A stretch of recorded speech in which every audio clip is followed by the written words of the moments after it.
Mid day মিলের রাঁধুনি যে সমস্ত আমাদের দিদি এবং বোনেরা আছেন তাদের নিয়ে একটা মিছিল হয়েছিল।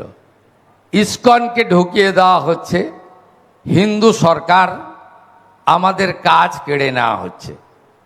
আমি মিছিলটা দেখেছিলাম, রিয়্যাক্ট করিনি, কারণ আমি আমার এই দীর্ঘ রাজনৈতিক এবং জনপ্রতিনিধির জীবনে দুটো মন্ত্রকে আত্মস্থ করেছি। একটা হলো ধৈর্য, আর একটা হলো সহ্য। আমি সেই মিছিলকারীদের উদ্দেশ্যে বলি, একজনও রাঁধুনি মা দিদি বোন কর্মচ্যুত হবেন না।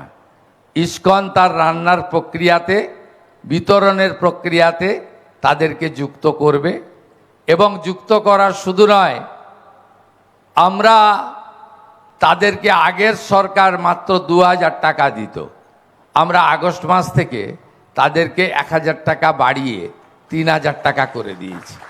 3000 টাকা কিছুই নয়, কিন্তু cut your coat according to your cloth. আমাদের টাকা নেই, 8 লক্ষ কোটি টাকা ঋণের বোঝা। ধীরে ধীরে এই রাজ্য যখন অর্থনৈতিকভাবে আরও শক্তিশালী হবে, বেশি দিন হয়নি, 11 সপ্তাহের সরকার, 1টা বছর চেয়ে নিচ্ছে, তারপরে দেখবেন এই রাজ্য অর্থনৈতিকভাবে দুর্বল নয়, অর্থনৈতিকভাবে শক্তিশালী রাজ্যে পরিণত হবে।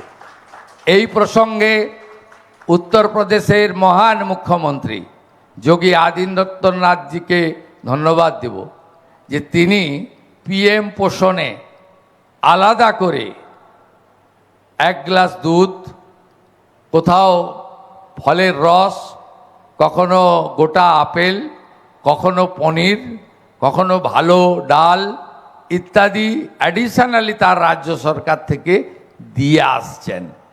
যারা 34+15 49 বছর ধরে শুধু রাজনীতি আর চুরি ছাড়া কিছু করেননি, দয়া করে আজকে যে 44,000 শিক্ষার্থীকে খাওয়ার আমরা দিলাম, সোমবার দিন পারলে একবার আপনারা গিয়েও একটু স্বাদ নিয়ে আসবেন, খাওয়ারটা কেমন হলো, তাহলেই বুঝতে পারবেন পরিবর্তনটা শুধু ঝান্ডার হয়নি, পরিবর্তনটা শুধু দলের হয়নি, পরিবর্তনটা শুধু মুখের হয়নি, পরিবর্তনটা শুধু নামের ব্যক্তির হয়নি, পরিবর্তনটা ব্যবস্থারও হয়েছে। সবাই ভালো থাকবেন। স্মরণ করি প্রভু শ্রী চৈতন্যদেবকে, স্মরণ করি শ্রীলা প্রভুপাদকে, আরোগ্য কামনা করি প্রভু জয় পতাকা স্বামীকে, তিনি বাঙ্গালোরে চিকিৎসাধীন। তিনি নিশ্চিতভাবে ভগবানের অসীম কৃপায় সুস্থ হয়ে আসবেন। তিনি সুস্থ হলেই ডাক্তার অনুমতি দিলে তার কাছে গিয়ে প্রণাম করার সুযোগ সেবক শুভেন্দু অধিকারী নেবে। আমার সঙ্গে ইসকনের সম্পর্ক মুখ্যমন্ত্রী হিসেবে নয়, ভক্ত হিসেবে।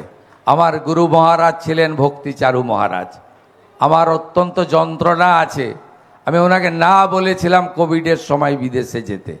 উনি মধ্যপ্রদেশে ছিলেন, ফোনে যোগাযোগ হতো প্রতিদিন। তারপরে দেখলাম হঠাৎ আমেরিকা চলে গেলেন। তারপরে দুঃখজনক খবর পেলাম তিনি কোভিডে আক্রান্ত হয়ে দেহ রেখেছেন ওখানে। তাই ইসকনের সঙ্গে আজকের সম্পর্ক আমার নয়। আমি রাধা মাধবের অভিষেক করি বছরে 3 বার, জন্মাষ্টমীর দিন, দোলযাত্রার দিন এবং প্রভু জগন্নাথ দেবের রথযাত্রার দিন। তার সাথে অন্নকূট উৎসব এবং গোবর্ধন পুজোয় গোমাতার সেবা আজ নয়, আমি দীর্ঘ 20 বছরের বেশি ধরে করে আসছি। ইসকনের মন্দিরে গিয়ে শ্রী শ্রী জগন্নাথ দেব সংখ্যানন্দ মন্দির মেছেদা আমার প্রতিষ্ঠিত মন্দির, মন্দির কমিটির চেয়ারম্যানও আমি। সবাই ভালো থাকবেন। গৌরনিতাই প্রেমানন্দে। আরো ভালো ভালো খবর দেখতে সাবস্ক্রাইব করুন বাংলা হান্টের ইউটিউব চ্যানেল। বাংলা হান্টের আরো খবর দেখতে নজর রাখুন। বাংলা খবর মানেই বাংলা হান্ট।